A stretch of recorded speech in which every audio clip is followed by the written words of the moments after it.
there's only one song worth singing, they may try and sell you, 'cause it hangs them up to see someone like you. But you've gotta make your own kind of music, sing your own special song, make your own kind of music, even if nobody else sings along. Many people seem to believe that because a person either has a loss of sight or has partial vision, or perhaps has polio or has lost a limb, either an arm or a leg, that they're handicapped. We feel this is not necessarily so, inasmuch that many people operate under different types of inconveniences. For example, a person has a trick knee, they might be nearsighted or farsighted, have to wear corrective glasses. They're not considered handicapped, but just kind of inconvenienced by this. And this is what we feel we are. We don't feel any way that we have a handicap at all. If you're born with a certain disability and you allow it to hinder your functioning, then I'd call it a handicap. But if you just count it as an inconvenience and do things another way in spite of the disability, then it's a disability as far as I'm concerned.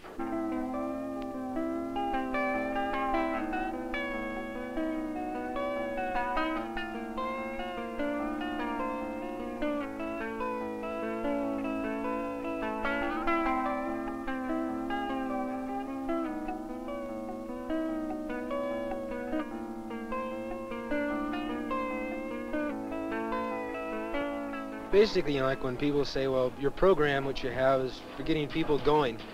And we are not particularly concerned to have expert racers or expert skiers or an expert in any field.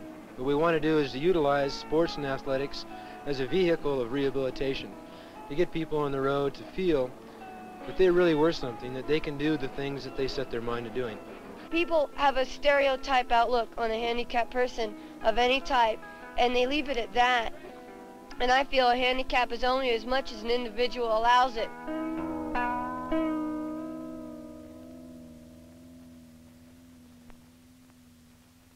Some think Lori can't do this sort of thing, you know. They think, well, she's blind and so she can fall down and get hurt. Everybody can fall, and it's just something that everybody will do eventually.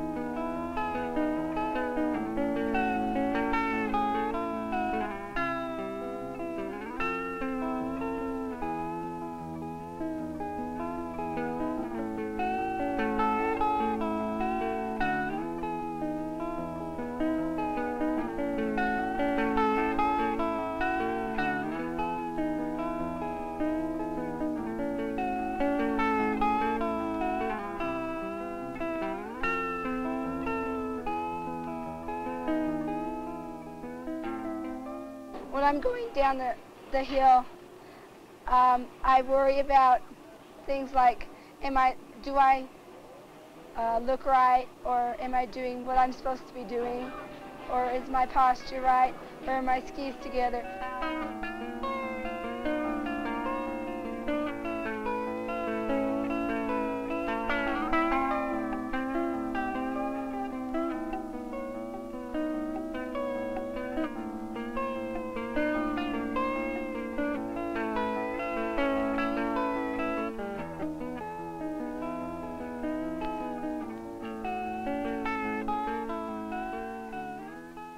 My friends don't think that I can really do it, and you know, in a way they're happy, but when I first told them about I'm coming skiing, they said, oh, you can't do it, you know, because they said I'd hit a tree. But then when I explained to them that we had instructors, you know, to make sure, well, then they asked us,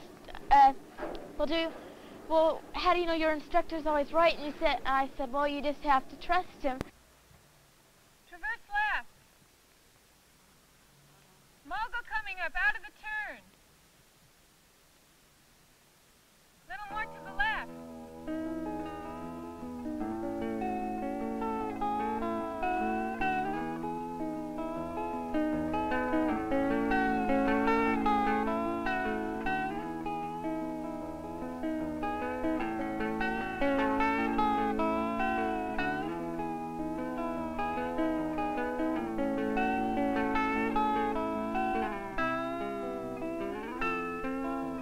After losing my leg in Vietnam, I thought that was the end of skiing for me. I figured there was nothing else to do. I was just going to be wasted for the rest of my life. And when I came back to the States and found out about the organization that I'm now a part of, and found out that losing a leg won't slow me down from being able to ski. So I started out, and at first it was really hard because I tried to relate skiing on 2 skis and 1 ski and all the different movements involved. And it was really frustrating for the first few weeks. But I enjoyed the sport so much I didn't really want to quit. So I continued to come up and got into it, and then found out that skiing on 1 is just as easy, if not easier, than skiing on 2. You don't have to worry about crossing tips. Many people on the hill, when they come up to you, sit there and say, well, gee, what you're doing is just absolutely fantastic.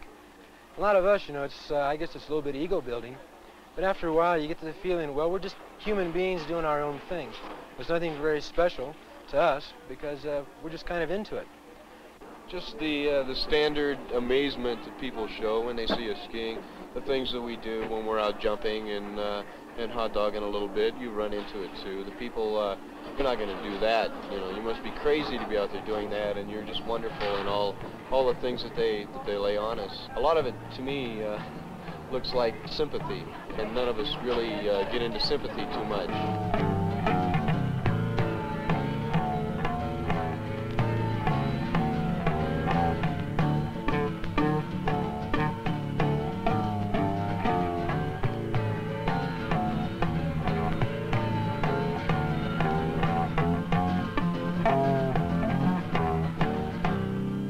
The person that does have an inconvenience is only hindered or slowed down by his self.